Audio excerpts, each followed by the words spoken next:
Hi hello வணக்கம் நண்பர்களே. இன்றைக்கி நம்ம வாழ்க்கையில் ஜெயிப்பது எப்படி இதை பற்றி பார்க்க போகிறோம். முதல் படி, உங்களுக்கு எது தேவைன்னு தீர்மானிங்க. அதுக்கப்புறம் நம்மளால் முடியுமா முடியாதான்ற குழப்பெல்லாம் விட்டுருங்க. உங்கள் சக்தியும் விருப்பத்தையும் ஒருமுகப்படுத்துங்க. ஒரு கழுகு இரை தேடும்போது 3 கிலோமீட்டர் தூரத்தில் இருக்கக்கூடிய முயலை தன்னுடைய கூர்மையான பார்வையால் கண்டுபிடிக்குது. அந்த மாதிரி உங்களுடைய சக்தியும் விருப்பமும் ஒருமுகப்படுத்தணும். நீங்கள் அடுத்ததாக நீங்கள் திட்டமிட்டு சலிக்காமல் உழைக்கணும்.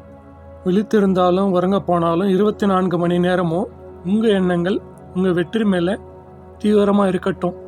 அடுத்ததாக நீங்கள் உங்களை சந்தோஷமாக வச்சுக்கணும், மனசு அமைதியாக வச்சுக்கணும்.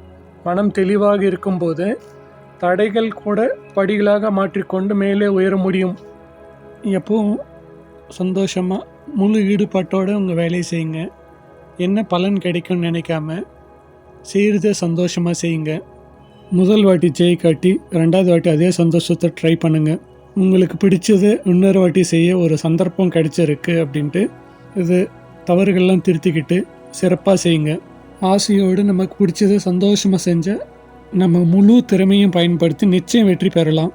நாம் சந்தோஷமாக இருந்த அந்த உணர்வு நம்ம கூட இருக்கிறவங்களையும் சந்தோஷமாக வச்சுக்கும். உங்கள் வெற்றி பயணத்தில் போட்டி, எதிர்பாராத தடை எது வந்தாலும் அதையெல்லாம் சந்தோஷமாக ஏற்றுக்கிட்டு விடாமல் தொடர்ந்து முன்னேறுங்க.